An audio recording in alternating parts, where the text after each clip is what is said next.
Mangi nuy joy na mangi nuy kam notel li nekkon fi def del suwat moy notel de mami hek ñun hekon nan beloru jog fi ñun ñoo hek beloru notel jog fi démocratie ñew fi ku nekk jël alalam yem ci alalam ñun ñi ñoko ñun ak lebu ndo ñoo ñewndo fi ñun ak pol yi ñoo ak lebu ñoo and ñew fi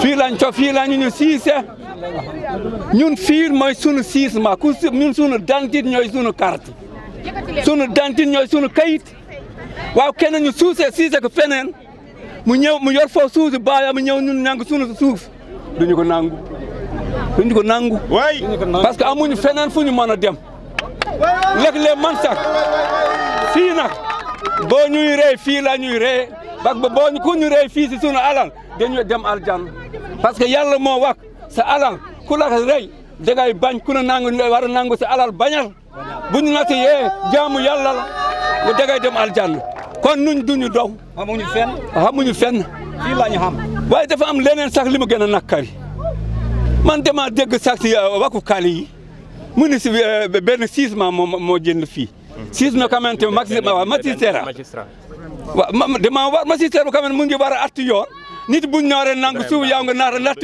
yow yaa ngi jalgati yoon waaw magistrat bu demee di jalgati yoon kon ban réew la ñu am man loolu dama rusu parce que gis ngeen man man may Amadou Ka man duma tooñ duma politique état Sénégal moo ma ñor population Sénégal ñoo ma ñor ku leen di sonal nga Amadou Ka a ñu parparlo duñu parparlo Sénégal drapeau Sénégal bi mu yor la respecte ñun ñoo bokk drapeau Sénégal ñaan bi respecté leen waaye nit boo warul jóge fale muy ñëw fii di nangu ala ku nekk na yem alalam jàmm am gis na suuf bi ba gis ma bari coow kii de dem fale am kayit yow mënoo foofu egg base doon xam ne bu kee am mu ngi topp lu mu lekk fu muy mën dem fee tribunal di jàng kayit benn ñi waa ñëw si ka mu ne bii maa ko moom am na doole am na avocat am na magistrat Sénégal ku nekk bu yemoon si li mu moom coow du am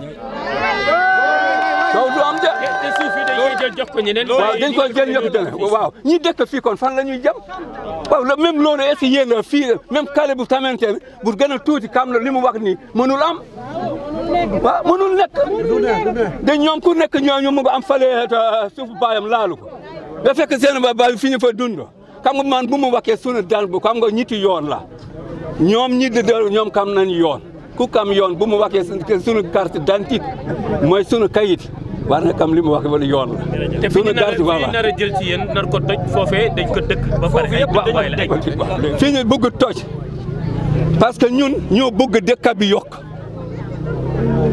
ba fekk ñun kese dëkk bi du toll nii tali du am courant du am kon bu ñu bëggee dëkk bi yëpp il faut ñu woo ay gan ñu dalal leen dëkk bi jox leen ñu dëkk bi yokk ñun ba fekkoon tey Dakar bi mu tulloo ba ñu koy tudd Dakar ba fekk yokkul benn kon Dakar dina am lii du bu yokkate amul tali du am courant am dëkk bi du am waaw lan mooy yokkate ak ndax gaynde mooy yokkate ak rab àll yi ñooy yokkate nit ñooy yokkate nit mooy yokk nit dëkk am ñun tooñuñu voilà. ñu ngi nuyu ñëpp jiite ci nuyoo bi nag président de la république mi nga xam ne moo yilif réew mi ñu président Macky Sall moo njabeetu ñëpp ñu ngi jiital suñu nuyoo ci kooku di nuyu kilifa diine yi nekk ci Sénégal yëpp te xam ne ñun ay njabootu réew mi lañu njabootu Sénégal lañu. yàlla dogal woote wuñu xeex woote wuñu xuloo lenn kese lañu woote askan wi nga xamante ni ñoo nekk fii di Denguet Sud. autorité yi nga xam ne ñoo nekk ci kaw yor seeni këyit nañ ñu bàyyi ak suñu suuf encore une fois xeexuñu xuloowuñu dëkk bi Kër Simbiri fii la ñu dëkk di Déni Sud dëkk bi dafa war a yokk dafa war a am extension boo xamante ne ay doomu aadama ñoo ko dëkk comme ni ko sunu papa bi waxee ba tax na ñëpp xam nañu ne Ndakaaru dafa xat ak location ñu nekk ay nit ñi néew doole ñëw fii fas yéene fee dund ak sunu njaboot bu ñu yeewoo benn bés benn procureur jóg monsieur Bakhoum Ibrahima Bakhoum andi kayit ne état moo ko jox ci biir dëkk bi yëkkati ña fa nekk loolu mooy li ñu xam ne moom moo ñu metti maanaam 10 hectares ñu yëkkati ko jox ko benn nit mu séq kook ay indien te ñun ñu nekk ay citoyens yoo xam ne ay sénégalais lañu sàccuñu dawuñu fenn fii mooy sunu dëkk fii la ñu dëkk fii la ñu cosaanoo kon dañuy ñaan yàlla président de la république ak kilifa diine yi nga xam ne ñoo nekk ci dëkk bi ñaan bii ñu leen di ñaan buñ ko tànqamloo ba ëllëg leneen xew fi nañu xam ne ñoom ñooy lekk les responsables. ba tax na nag ñun ñu ngi téye askan bi xeexuñu songuñu gendarme taaluñu alalu kenn waaye ay citoyen leen yoo xamante ni buñ ñu mëgee néewal doole ci loo xamante ni xamuñu lan la sañu noo taxaw ci kanamu caméra yi ñaan autorités yi nga xamante ni ñoo yilif dëkk bi ñu wax leen ne buñ deful ndànk bakkan mën na cee tuuru balaa bakkan di ci tuuru nag sañaloo weeslu ak ñaan kilifa yi nga xam ne ñoo ngënk dëkk bi ñu bàyyi suuf si ci nga xam ne ñoom ñoo ko occupé ñu bokk fa dund fa seen njaboot. La DGPU avait dit qu'ils ne déguerpiront pas de maison. Et aujourd'hui, c'est tout le contraire que l'on voit. On attendait un pôle qui désenclave la zone avec des infrastructures de base. Aujourd'hui, nous sommes sur le point de dire niet à ce pôle parce que des privés sont venus avec des titres qui l'ont pris de nulle part pour démolir nos habitations. Que le président Macky Sall sache que à Déni Sud, il y a des populations qui souffrent. Déni Sud dans la commune de Bambilor et plus précisément sur le domaine du pôle urbain du Lac Rose. Des gens se départagent ce village comme des gâteaux. Ça doit cesser. Non. Là, au moment où je te parle, 440 familles sont impactées. Ils sont menacés de déguerpissement et ils vont finir dans la rue. Et ça, c'est ce qu'a compris les autres villages aussi assis sur le domaine du pôle.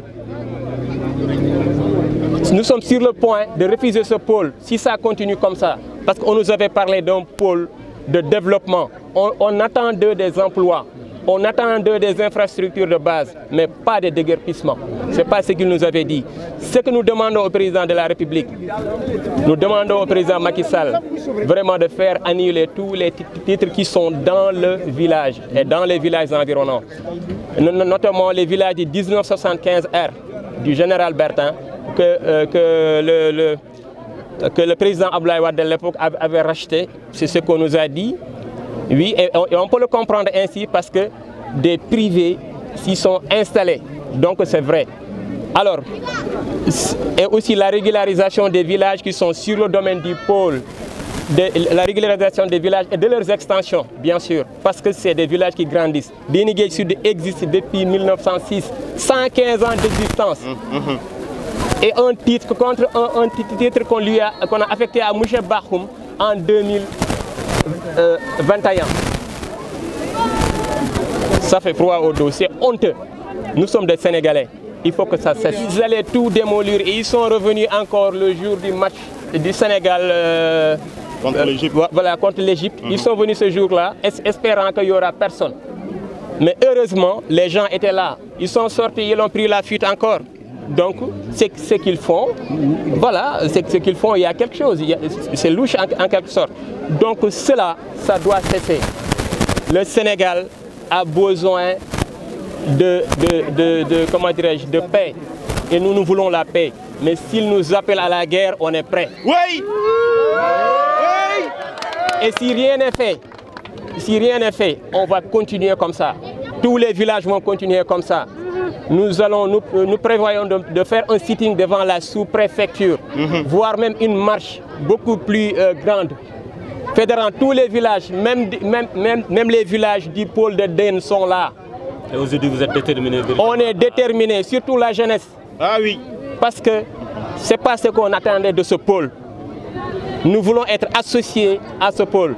Nous voulons être surtout reçus par le président de la République. Encore, c'est ça que nous demandons. Nous demandons à être reçus par le président Macky Sall. Nous sommes en phase avec ces projets.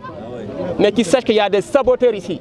ndax ñun dañoo sonn fi leen juddoo fi lañ yaroo xëy tey baaxum ñoo na day nangu suuf ci suñu loxo Ibrahima baaxum ñun fu ñu jëm amuñu fu dul suñu dëkk bii du ñu xëyee dem ci tool yi tool lañu am suñu nag yi suñu suuf si moom lañu am nañu dimbali bàyyi ñu xel Ibrahima baaxum bu nangoo suuf si dina bari ñu muy rey dina bari ñuy dee ci loxoom ay njaboot ñoo fi nekk di daw di daan suñu doole amuñu lu dul fii fi lañ juddoo fi lañ yaroo ba màgg ba doy nii Ibrahima baaxum ñoo bëgg ñoo toroxal Macky Sall bàyyi ñu xel dimbali ñu sonn nañu ñun doomi dëkk ñun duñu ko bàyyi ñoo góor ñi ñun ñoo gën a mën a taxaw sax góor ñi bu ñuy góor ñi duñ leen xaar bu ñu jógee ñoo ngi taxaw bu ñu jógul ñoo ngi taxaw ñun ñooy jiitu chaque jour ci kanam ndax ñun lii ñun la laal ñun ci ñun la dal ndax nag ñun jaboot yi bu ñu la jëlee suñu suuf si dinañ